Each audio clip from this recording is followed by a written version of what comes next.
Breaking right now, Prince Harry and Meghan Markle furious as Prince William chooses to go to Paris for the opening of the Notre Dame Cathedral and get close with their sworn enemy, Donald Trump, a man who has even discussed the possibility of deporting the Duke of Sussex from the USA for lying on his immigration forms. Analysis with Brittany, editor of the Royal News Network, in just one moment. But first, let's look at the delightful moment where William meets Trump, and it was very, very clear these two are going to be close. Oh, Brittany, what did you make of it? Oh, I loved it. I thought it was great because obviously Donald Trump is going to be the president of the United States, and William is very much fulfilling his role there as a future head of state. He is there in place of Charles. He's there to represent the British government. So I think they had a very warm interaction, and I think it sets a great precedence for the future. We know Donald Trump loves the royal family. He really enjoyed his state visit. So I'm sure he's like really hoping for another one with Charles now as king. But I feel like Donald Trump and William got along pretty well there. And obviously, William has to be very careful if he's not a fan, not to let on to that too much. But I think the interaction with them overall was very, very warm and friendly. And I think it was really, really exciting to see William there and William really stepping up onto the world stage as an international leader in many ways. Yeah, no, totally agree. The thing is, though, Brittany, he didn't have to go to Notre Dame. This was making a real point. It was head of states that were invited, but obviously Charles, who's still suffering from cancer, of course, didn't go. William could have made the decision not to, but he did. It was an important moment, of course. This was a big deal for Macron. But the fact that there was this unilateral meeting with William, that William was so delighted to see him in the cathedral, is quite extraordinary, Brittany, given the context. And the context is, you're wanting to deport my brother. I mean, there were some hilarious memes, actually. I think I've got a couple of them. Yeah, I saw some of those too. They were excellent. It's very funny. I'm deporting Harry. Please don't, because he doesn't want him back. And there's another one from Meghan's mole, actually, which made the point of Trump saying to William, your brother deserved the dog bowl. And that's, of course, referencing the story in Spare.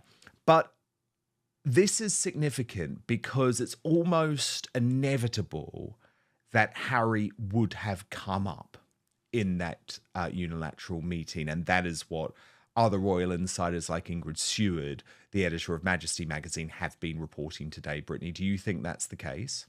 All right, folks, this is huge. If you thought Meghan Markle still had powerful allies left in Hollywood, well, think again. Tyler Perry, the man who literally gave Harry and Meghan a home and security when they fled the UK, has now distanced himself from Meghan. Sources reveal that Perry refused to have Meghan on stage at a recent high-profile event.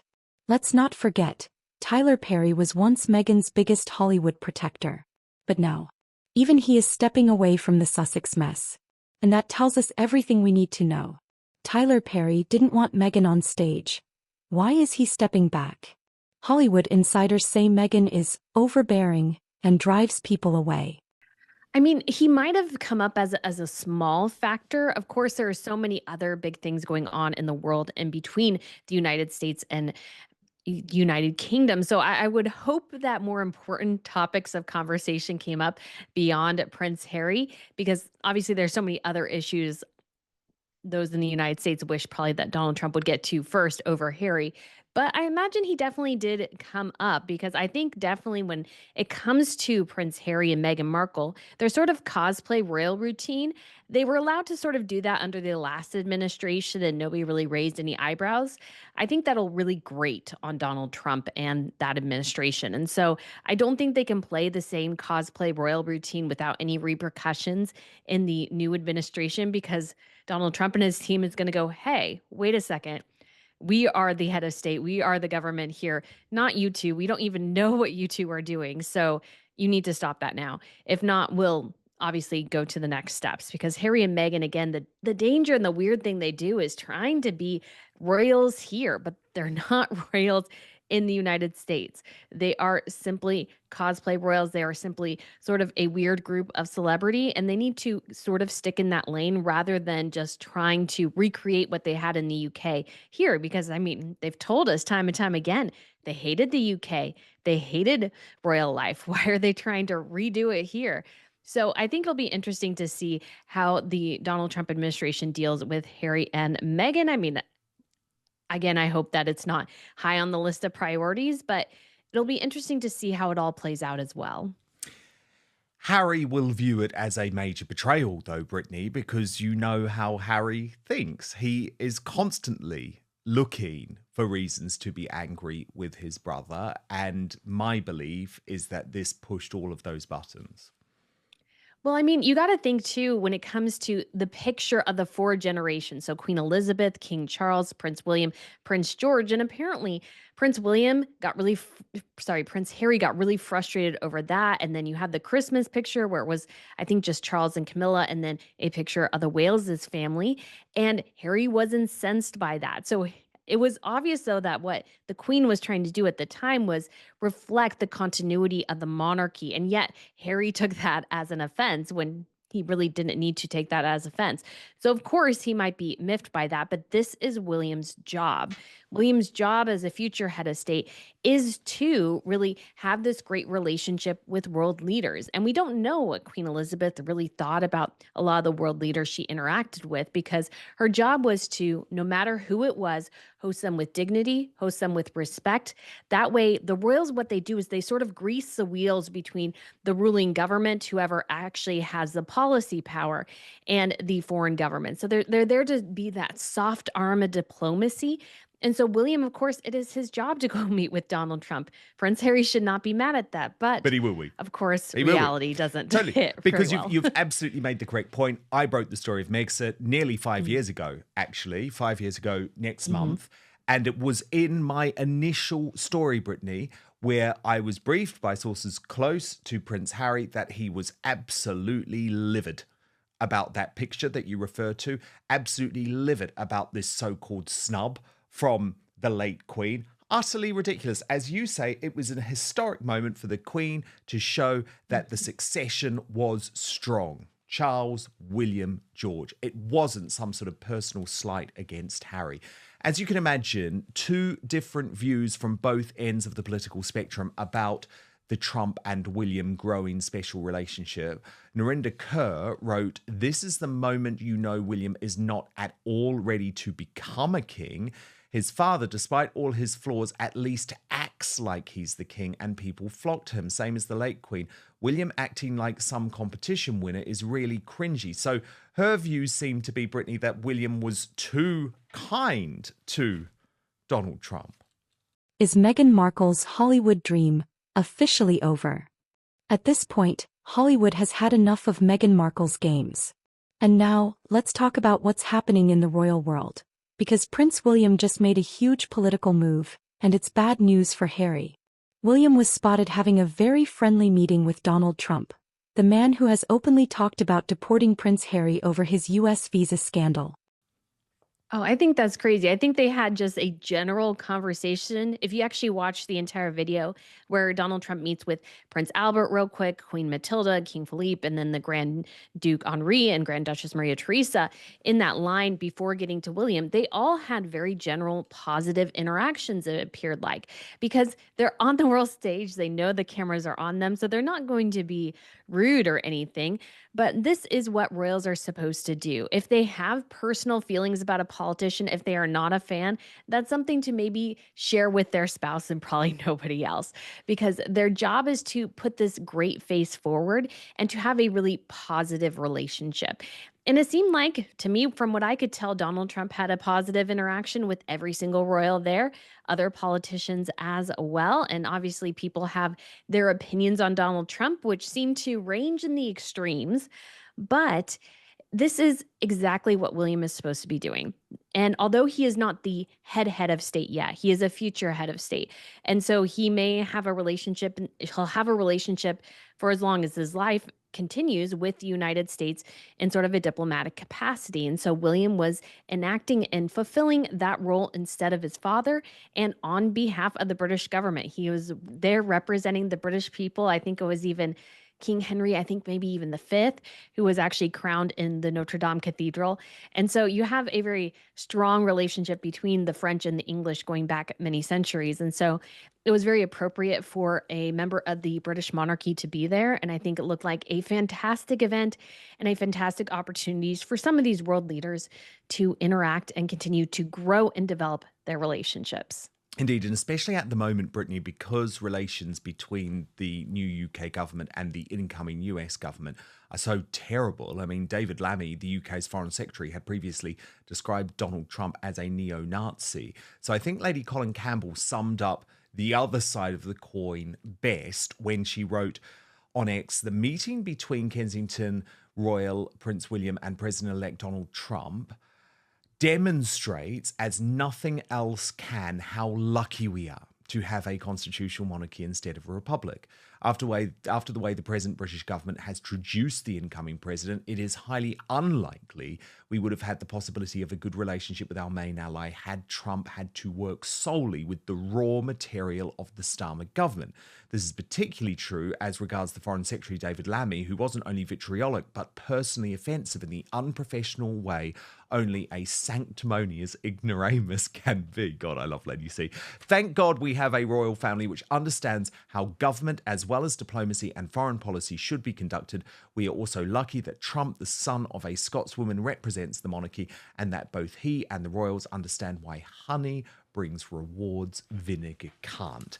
But Brittany, I want to talk about the rest of William's weekend now because it was actually extraordinary. He is coming into his own as a leader in so many ways. So let's rewind first to the Carols concert, Catherine's Carols concert on Friday night, which was just the most beautiful event.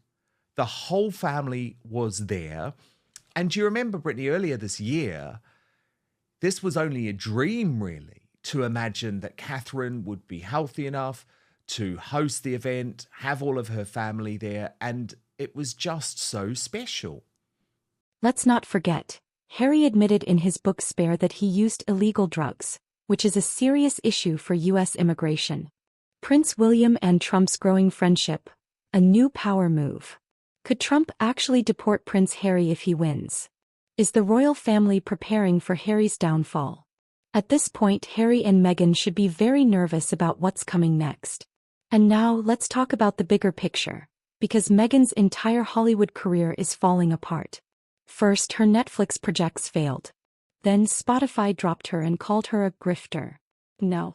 Even Tyler Perry is stepping away. How much more proof do we need that Hollywood is done with Meghan?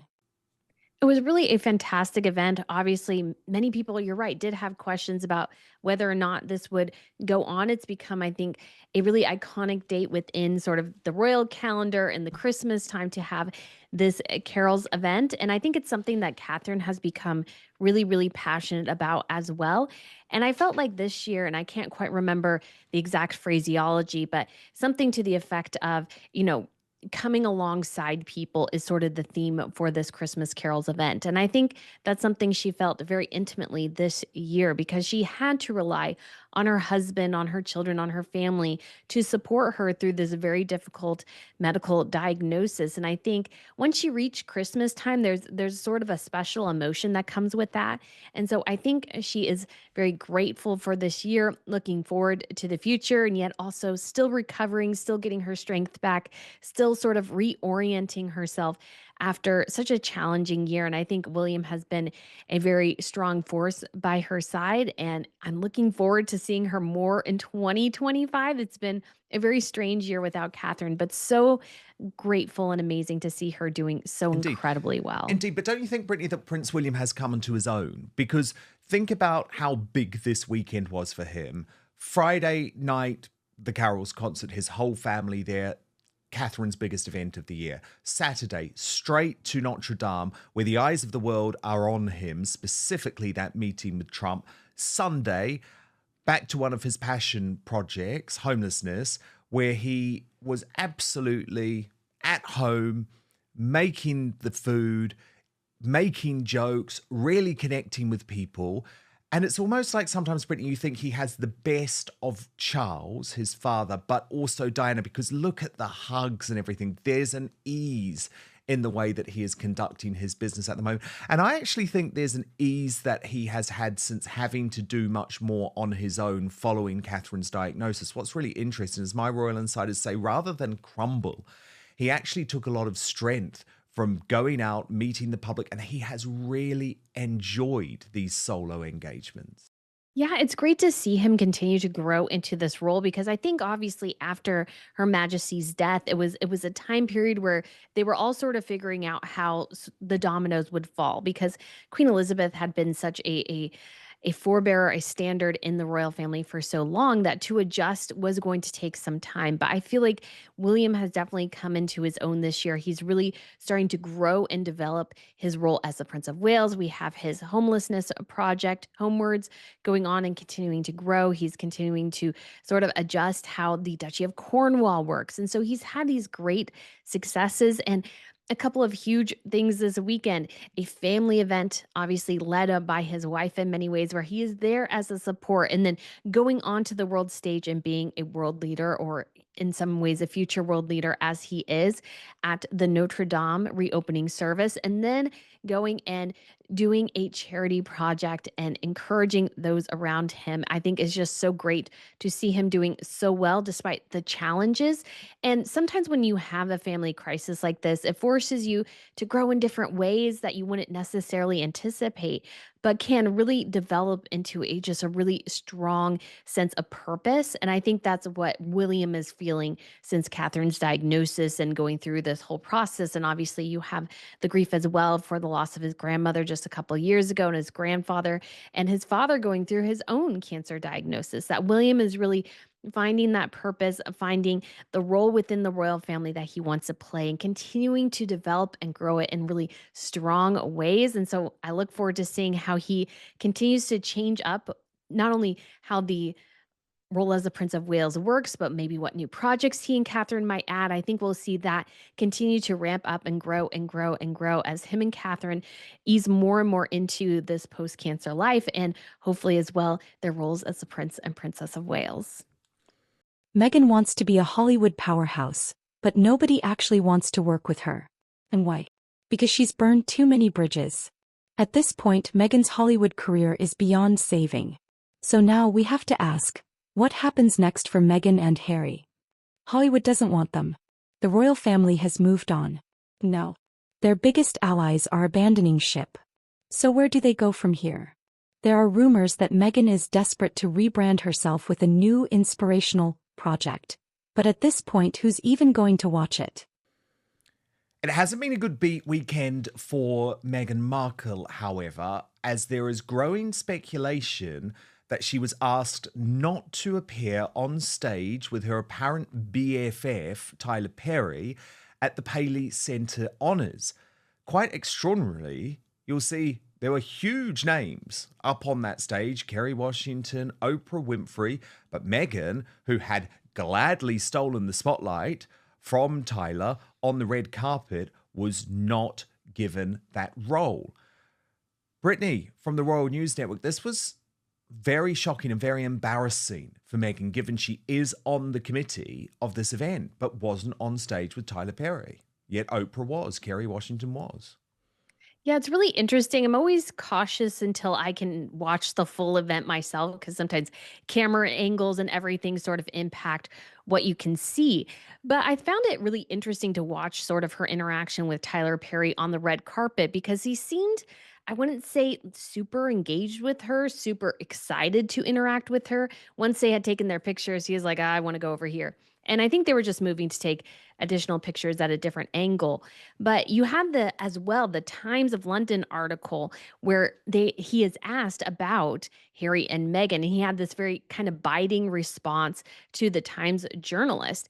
And I think he was probably not, it was probably an interaction that he should have done a bit better in terms of PR. But at the same time, you can't help but think, associating with Harry and Meghan tends to bring negative attention, negative impacts on you because you're associated with them and they have a huge negative public reputation. And whether or not you're attached to that, once you're with them, that negative attention the two of them have tends to follow you. And it seemed to me as well that Tyler Perry did not understand that the Times of London was not a tabloid. It's actually a very respectable publication, sort of like the New York Times. He seemed to think that it was more akin to something like the Daily Mail, which it obviously is not. But I don't think he is super enthused by some of aspects of his relationship with Harry and Meghan, because I think in some ways as well, Meghan can be very demanding. Obviously, he lent them his home. In some instances, it might have been a security team. He lent them his jet. And so he's lent them a lot of things. And you got to wonder sometimes if they start to ask for too much. And he's like, let's calm it down. But I don't think he was probably really wanting her on stage, because her being there, all the attention goes to her. And it was his night. And I'm sure he was not happy to have any of his attention stolen there. Meghan's rebrand attempt. Will she try another Hollywood comeback? Harry's U.S. visa scandal. Could Trump actually take action? Is this the final straw for Meghan and Harry's careers? At this point, Meghan and Harry are completely out of options. Indeed, and I think it's really worth taking a closer look at this Sunday Times article, actually, that you talk about, Brittany. So this is how the Daily Mail, of course, wrote it up. Meghan Markle's billionaire friend Tyler Perry gives frosty answer when asked about lending the Duchess of Sussex his LA home. But actually, when you read what he said, it was incredibly, incredibly awkward. Asked about how he helped prepare the Duke and Duchess for their move to America, Perry shot back at the interviewer, "I didn't." The Times noted that any conversational intimacy evaporated as Perry bristled at the questions about Meghan. He said, "Meghan is from California. She knows California well, so there was nothing to prepare them for. But what I will say what I learned about mentioning them, because there's this insatiable appetite to know all about them, is that any question that is asked becomes the headline of anything I say." When asked why the appetite for news about the couple is so insatiable, Perry said he doesn't pay attention to the media. "You're from the UK. You tell me," he fired back in the tense clash. Then the interviewer reminded him the headlines are just as plentiful across the pond, and Perry fired off another acid-tongued reply. "You think? Well, you would know better than I would, because I'm not paying attention to that world." The Times said at that point in the discussion it was clearly time to cut to the next scene, as Perry was in no mood to discuss his relationship with Meghan. But the thing is, Brittany, this is a big 180, and this is the awful thing about Hollywood stars. Let's just be honest about it, because he had absolutely no problem talking about Harry and Meghan in 2022 when he appeared in the Netflix documentary. Now, 2022, we'd all made our decision about Harry and Meghan. Everyone knew what Harry and Meghan were like. So there has been a change. There has been, let's just be honest about it, a cooling of the relationship. And this is something that often happens when high-profile people get to know the real Meghan Markle. Absolutely. Once they start to get to know her, things seems to change. And it seems like, especially in that article, Tyler Perry is just like, I'm done. I don't want to talk about them anymore. But at the same time, he gave them a headline that the Daily Mail could spin. So he kind of did the antithesis of seemingly what he wanted to do in the first place. But it seems like the relationship is not as strong as it once was. And I've sort of, as I've observed Meghan over time, I think sometimes she becomes overbearing to people, especially to those who she thinks she can get something from, private jets, a house, or whatever. And because the negative attention follows her so often, that it impacts other people. And people who are in the entertainment industry, they don't want that negative attention. And then you also have the issue of Harry and Meghan have been pretty much outright failures when it comes to producing content. And so, do you really want to be associated that much with somebody who's such an obvious failure? Because in the entertainment industry, it's a pretty small community. They all talk. They know how bad things are. And it seems like Netflix, I mean, they haven't even promoted Polo, which drops tomorrow. You got to think, I was like, do they care? Are they not promoting it because Harry and Meghan don't want to? Like, what's going on? Or have they just given up and going, well, we know it's not going to do well. We're not even going to put any money or energy behind that. And so Harry and Meghan are just sort of a dark cloud over anyone they associate with. And I'm sure Perry was frustrated as well that the Times of London was interviewing him. And one of maybe the first questions was, hey, what about Harry and Meghan? He's like, you're supposed to be talking about me. This is my event, my thing. But to people across the pond, I would imagine that's the way they know him, is that once you're with Harry and Meghan, once you had that tie, people just go back to that again and again and again. So Tyler seems to be somewhat, in some ways, sort of distancing himself from them. So, let's break it all down. Tyler Perry has now joined the long list of people who want nothing to do with Meghan Markle. Tyler Perry snubbed Meghan. Didn't want her on stage. Prince William and Trump's new friendship. Huge trouble for Harry. Meghan's Hollywood career is over. No deals, no allies, nothing. Could Trump actually deport Harry? At this point, Meghan and Harry are completely isolated. The big question now, what will they do next? Indeed. And again, there was this photo of Oprah Winfrey and Meghan Markle, which the Paley Centre posted on its Instagram account. But speculation that Meghan wasn't actually sitting at the table next to him, because if you look at the name tags on the fans, his name is on it, hers is not. And again, Oprah, I think, would not have been happy with this photo because she has been desperate to try and distance herself from Meghan, hasn't she? Yeah, I mean, none of them are really mentioning Harry and Meghan too much. You have Oprah Winfrey as well, who's had a bit of her own problems with all the kerfluffle over the $1 million that was allegedly given to her by the Kamala Harris campaign during the election to put on some sort of show type thing with celebrities. And so you get the sense that although everybody keeps in Hollywood, everybody keeps sort of their relationship options open, you could say, because you never know when somebody's going to hit it big and you might need them for something. But at the same time, you just don't get the sense that Oprah Winfrey or Tyler Perry are really associating with Meghan all that much. Yes, she still goes to some parties because I think she went to a Tyler Perry party with Harry around Harry's birthday. So they're sort of still in the same circles. But you got to think too, they're like keeping them close, but not too close is how I would read the situation.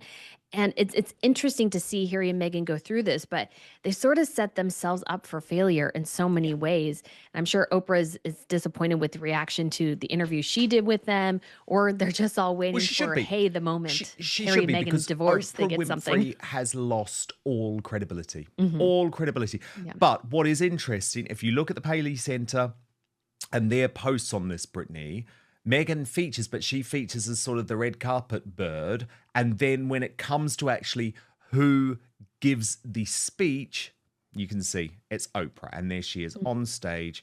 I think that's alongside Kerry Washington. And it's very telling. It's very, very telling. It is. And as you say, it's a big sign that Meghan's stock, her stock price has tumbled. Mm-hmm. Hollywood is a brutal industry. It's not a kind industry. I mean, I reported on the entertainment industry for years and years and years. They don't want to be connected to the failure of Meghan Markle. That's what it comes down to. So now the big question. Why is Hollywood rejecting Meghan Markle? Is Prince Harry in serious trouble over his US visa? And with their powerful allies disappearing, what's next for the Sussexes? Let me know in the comments.